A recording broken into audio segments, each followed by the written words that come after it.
On July 10th, get ready for the family reunion from hell.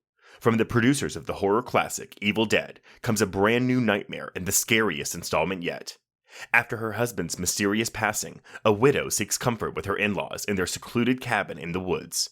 But as they one by one turn into something much more sinister, she discovers that every family has its demons. Evil Dead Burn, only in theaters July 10th, rated R, under 17, not admitted without parent.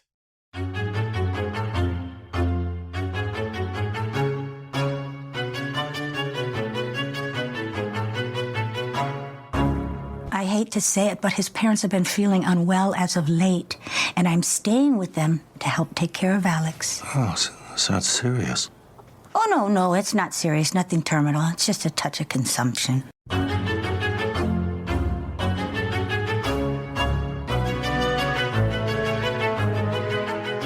Welcome back to Horror Queers. We are delighted to be sitting down with the director of Leviticus. So we are speaking with Adrian Chiarella, and congratulations first on the film. And we're going to hit you with a weird question right off the top. So one of the first ways that we were introduced to this film was after it started playing the festival circuit, we heard people referring to it as the gay It Follows.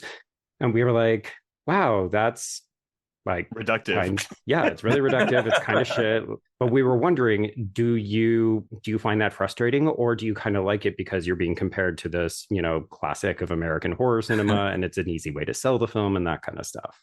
I mean, we made this film because I knew that horror has this very special place for the queer community, both as audiences and also as storytellers and artists. A lot of queer artists have sort of really shaped the genre, and so I wanted to point to a lot of the history of horror, really. And so I would have hoped people recognized other films as well, that perhaps the concept might be pointing to films like there's an old film, The Entity, that Barbara Hershey did in the 70s. Oh, yeah. The big one for me was the Carpenter film, The Thing, which was like always kind of captivated me since I was a kid in terms of that dread around, like, can I really trust this person in front of me or not? Yeah, just those kinds of, I think there's kind of a tradition of horror that is about sort of identity and the confusion of other people, but also, horror going way, way back, also that is about, sexuality and how sexuality can sort of stir up these curses and things. So, yeah. Well, one thing I really liked about it is I think that the film is kind of full of subversions. And so one of our favorites is actually how you use the audience's goodwill, or presumed goodwill, towards Mia Wasikowska, who in the film is a terrible mother. But so how did that casting come about? And when you were casting her, did you intentionally cast her knowing it was going to disarm the audience? Yeah, I mean, I did really want the audience to sort of underestimate the character a little bit. I think what I was going for was we were exploring homophobia in this film, all shades of it, internalized, externalized, and also that kind of homophobia that masquerades as someone claiming that they're doing the best for you. They're just trying to protect you from the world, the rest of the world. It's not me that's homophobic, it's everybody else, so I've got to help you. So, I wanted to cast someone who we didn't know or didn't suspect was going to do what she does in the middle of the film. And also Mia's just an awesome actor. I mean, she's someone who just carries this weight, like she just can stand there and you're reading so much into her face. And I knew that we were going to be really, really focused on Joe Bird's character, and it was all going to be told from his perspective, and that I wasn't going to give Mia little subplots where we'd follow her off and learn about her backstory and her other relationships. And that meant that the character really had to have a lot of dimension just from, a brief appearance for, a minute or two standing alongside Joe. So yeah, I think that is one of my favorite aspects of the film, is that you kind of have to fill in the blanks about her, because you don't, as you said, you don't dive into all that character development, and you don't dive into her backstory minus a few choice lines in the film. Yeah, exactly. And I've always really enjoyed that about films, that maybe you get enough to know that this is a real fleshed out person, but then you can hang enough of perhaps your own experiences onto these people as well. So, yeah. Yeah. Just out of curiosity, did you construct a backstory for her? Because Trace and I had a big debate in our episode about the film where we were like, is the husband dead? Is the husband secretly queer and he left them? Like, we were trying to read so many different ways into it, and we were wondering, did you have like a set backstory with the husband in mind? Or did she actually? Yeah, yeah, and we talked about that, but I like if I'll put your own one on there. Yeah. Okay. This That's little fair. thing she says, like when she drops him off to the deliverance healer, and she's like, "I can't lose you too," like just things like that Yeah. that we would kind of use as little handholds for the audience to figure out. So yeah. Okay, so I want to talk about the town because I was fascinated with the geography. We know that this is a town that doesn't exist. Like you made this up based on different locations to artificially kind of construct this location. So I'm wondering, how did you envision the intersection of this kind of deeply rooted and isolated religious community at the center of the film? Like, how did you plot that out and why is it so important to the film? Yeah, I kind of wanted well, I mean, I knew that I was going to be making an Australian horror movie, and we were very much in that tradition of Australian horror, which isn't necessarily outbacky or anything like that. It's just got a specific aesthetic, I guess, which does embrace the kind of landscape that we have that's naturally a little terrifying.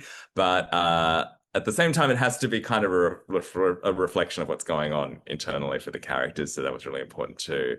And I think we really scouted for places that felt like this was a town that had maybe once seen better days, that all these people had come here and that they'd worked there and lived there. And then maybe a whole bunch of them had left. And then some of the ideas that they'd brought to this area had sort of stayed behind. And that's why we have this sort of quite sort of industrial looking church building that is there, which is a real church in the southern suburbs of Melbourne.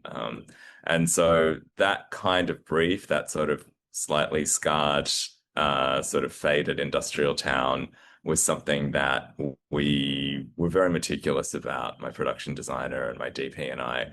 So we spent many months just kind of driving around and looking at places. It's kind of an obsession of mine whenever I'm making a film. I'm fascinated by locations, and I really want to get really interesting places on screen. I always say it's the two hardest things for me with filmmaking are the casting and the locations. It's like the stuff that you put in front of the camera, like the rest, how we shoot it and all of that. Like, that's, I mean, I wouldn't say easy, but that's something that you kind of, you've got a lot of people around you. There's a real process you can apply to that. But for me, what's going to make or break the film is the people and the places that you put in front of the camera. So yeah.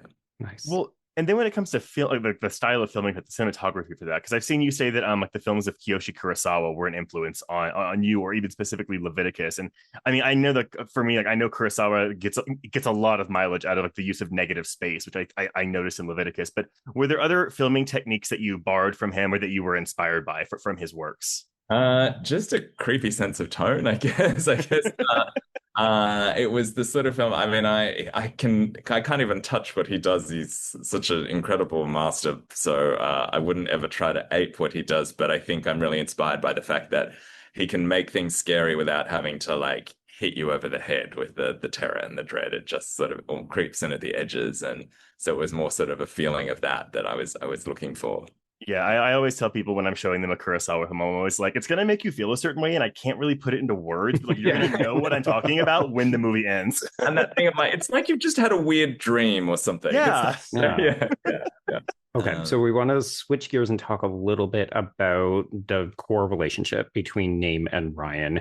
One of the scenes that we were most surprised by is the bus sex scene, because we kind of didn't really anticipate that the film was going to go there. There's obviously a lot of physical contact between all of the different boys, even the ones who die. And it's an integral part of a coming of age film. Obviously, queer sexuality, we want to acknowledge, so that's one of the things that makes queer people distinct. But we're wondering if you could kind of walk us through this, because we, again, really struggled how to talk about this, because it's like these are underage characters, but the sex scene it's hot, like it's steamy, but it's not salacious, it's not gross or pervy or anything like that. I think it's really, really well executed. So we're wondering, why did you think it was important to include a specific sex scene in the film? And then why did you decide to shoot it this way?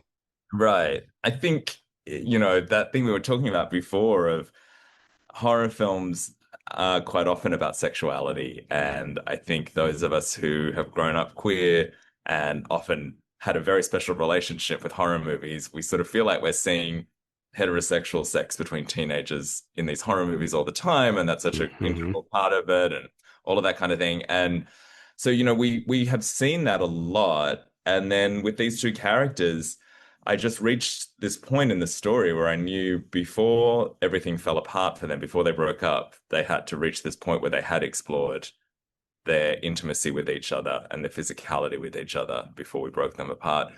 And in the early drafts, I knew, well, it's somewhere around here, this point in the story where that is going to happen. And it's somewhere where they've figured out they can only really be safe in public. So it was like, okay, it's probably going to happen. I was talking to a friend. I remember I was like, I don't know where they can go. Like, where does this happen? Like, what is it? And a friend of mine just said, I think it should happen on the bus and it should go as far as the characters realistically could go. So obviously that means it's less about showing their bodies to the audience or even showing their bodies to each other. It's more about just sharing this moment between the two of them, whilst they're very aware that there's people watching or who could be watching. There's people nearby. So, yeah. I know that's something we discussed too, where it was like a hand job, such an interesting choice for the sex scene. But I mean, again, like with public settings on a bus, right? Yeah. Exactly. And you know, it's one of those things where I had to make sure they felt safe and they felt comfortable about it. Right. You know, we had a closed set, but when you've got a moving vehicle and cameras attached and all that sort of stuff, a closed set becomes there's a minimum amount of people to keep everyone's physical safety in mind. So it was quite a delicate balance in terms of how we made that work. Well, so we also had a really good debate about, and again, we're in spoiler territory here, but this is safe. But about whether the ending of the film is romantic and optimistic, or tragic and dark, or really a combination of the two that kind of mirrors like the queer existence, really. Now, do you have a certain way that you read it or that you prefer to read it? I sort of see it as optimistic that and it's more about the choice he's making, knowing that he might have killed part of this monster, but maybe not all of it, or that there's something that he will have to live with from this experience. Did he really see that monster out there, or is it more just that the memory of it is always going to haunt him? There's multiple things that I would like the audience to sort of believe, but I want everyone to take their own version of it. But I kind of see it as optimistic. If I wanted to give everyone a negative ending, then I think we all know what we would have done. We just would have killed one or both of them. So yeah. And we're not going to lie, we were really, really worried that you were actually going to kill Ryan. Truthfully, I thought so. Yeah. No. I never wanted to do that. And I think some of my favorite sort of movies with horror movies with a love story in them have been films like, spoiler for these films like Let the Right One In or Girl Walks Home Alone at Night, where there's a love story, but it's really come at a cost of what it means to live in a world with this kind of terror, that can't be beaten and can never really go away. Joe actually specifically name dropped when we talked about in our episode about Let the Right One In, because that's another movie where it's like we feel like the ending is optimistic, but like there's still like a twinge of tragedy to it where you're like, could I be happy for these people? Kind of a terrible existence, but I'm happy. Right. But I didn't really, I was aware that with those sort of vampire endings, there's a sense of like, but they're doomed. And I didn't really want to say that either. That's why I want little bit of ambiguity. So I mean, and you don't have to like explain it to us, like, because my read of it was kind of like if I'm going for like the metaphor about, because I compared it a little bit to the end of the Babadook, where it's like, okay, the Babadook kind of represents like grief, and they still have to live with it, but like they can like cohabitate with it, I guess they can exist with it. And so I read it as almost like, again, a form of internalized homophobia, which again I think is a read for the film, but doesn't have to be the read for the film. Right.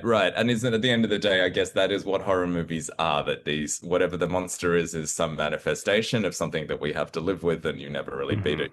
How to, overcome you learn to deal with it, basically. But on a literal level, I think we were both like, but they can never be alone again for the rest of their lives. They're fucked. Right. They have to have each other or something. Yeah. But also like no closed doors ever. Anywhere they go. Okay, so we're going to expand the scope a little bit and talk about Leviticus's place in queer horror, because obviously if we want to call it a subgenre or a type of horror, it's really exploded on the scene in the last couple of years, to the point that we're actually about to celebrate our 400th episode this coming summer. So it's clearly a lot of text. I'm And fascinated by that. Like you guys would know that inside out. Like there's sort of all the different queer horror movies that A have little come. bit. yeah, You I could mean, say. there's the very explicit ones like Leviticus, where, we're interrogating queerness. It's a central component of the film. But then there's other films where it's like, this person is queer and wrote the screenplay. And does that inform any of the construction and that kind of stuff? So, Yeah. but we're wondering, because you've been very explicit in a lot of your interviews about how you feel like there's a shift, and we're now starting to swing the pendulum back towards conservatism and people being forced back into the closet. Obviously, it's a hellscape here in North America. But we're wondering how you feel like this speaks to not just the current political moment, but how do you hope that the film ages? Yeah, someone did ask me that the other day. I mean, I would hope that, of course I have to say that I'd hope that the message of the film becomes less relevant as time goes on, and that we don't really, need to be reminded of the things that the film is saying to the audience. But the film is, I think part of the ending being what it is means that people will be able to take away whatever they want to take away from it, even do sort of shift politically. I think, well, I hope what would make the film last is that relationship between the two characters, and the fact that no matter who you are, what beliefs you have, you cannot deny that there is this chemistry between Nahum and Ryan. And whether or not you agree with that chemistry, like that is there, it's undeniable, and that is what is being fought for.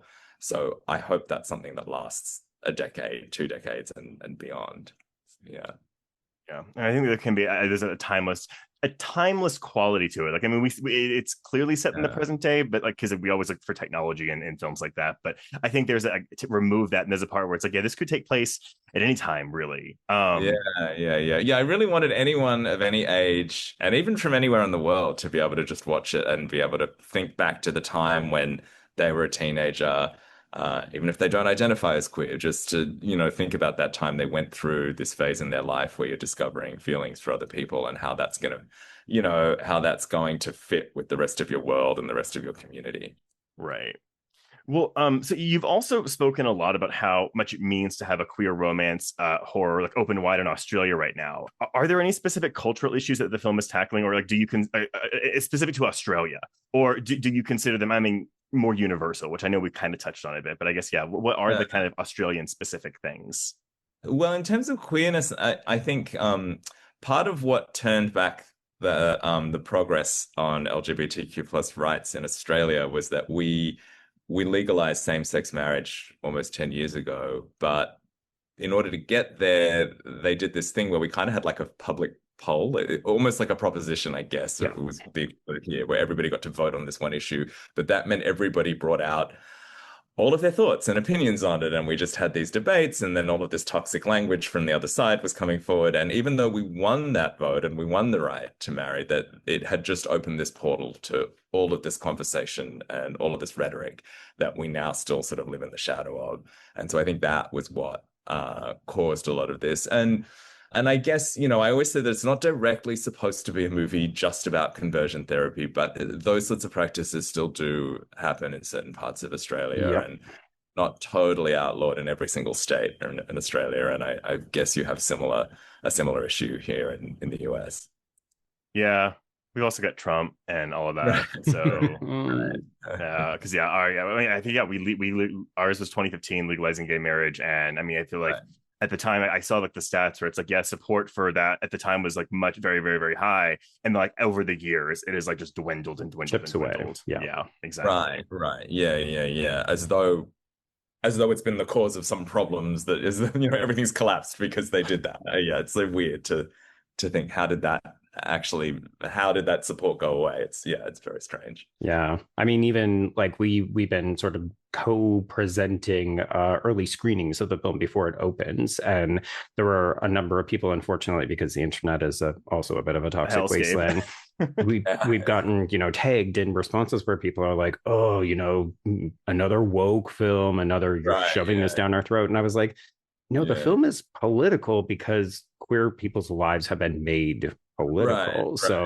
This is a film that just acknowledges that, but also tells a really beautiful love story that actually has a really interesting message behind it, which is also beautifully constructed. Like, it was just so interesting how there's always going to be a subset of people who are willing to write off this kind of storytelling because they don't like the content. You're just like, you haven't even seen the movie.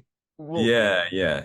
And actually, like to piggyback on that, on the other side of the spectrum, because I've also seen people respond to these screenings and even our thoughts on the film from a more like, oh, this is really homophobic because it's like queer horror, like, you know, it's people like attacking gay people, and I'm like, okay, well, it's a horror film too, like it's a romance, but it's also a horror film, so you can't like not have that. I don't know. But is that something you thought about, like when you were making the film? Is I guess like how the LGBTQ community would even respond to something like that? Yeah. I mean, look, I thought about that with things like the ending and what I do with these characters, but also, I mean, look, I guess what you're talking about is that eternal issue of everybody wanting to comment on something before they've actually watched it. Yeah. Right? Yeah, it doesn't matter what movie I made, we're always going to have that. We're always going to have people like jumping to conclusions about like, oh, you've made a movie about blah, blah, blah. They haven't actually watched it and they just want to join the conversation. So, you know, you really can't get it if you're filmmaking, I suppose. So you almost need the disclaimer before the movie, like a scroll. This movie was made by a gay man, blah, blah, blah. It defeats the purpose of art. Yeah, exactly.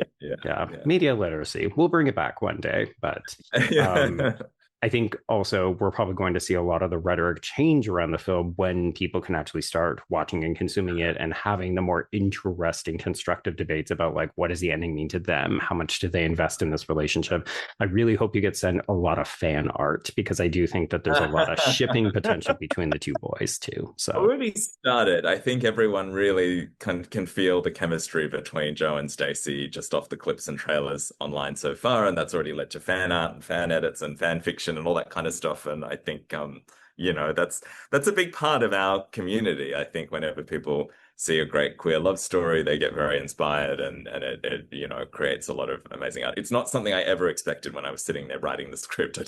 I thought maybe one day this will get made and maybe it'll even go into theaters. I didn't think maybe one day people will like go and do their own like stories and edits and fan art based on these characters. But it's very nice to see that. So, yeah. That's what happens with cult films, right? You never know until years down the road, really, what its footprint is going to be. Yeah, exactly. Yeah.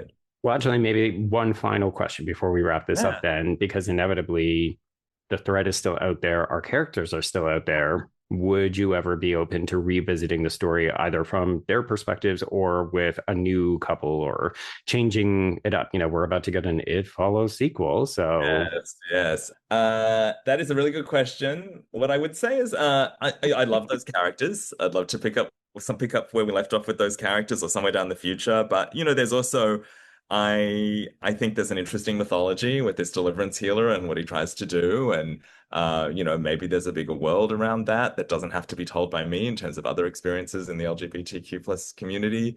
Yeah, I don't know. Who knows? Let's just see how this one does first. Right. Yeah. Let's let you have your moment first.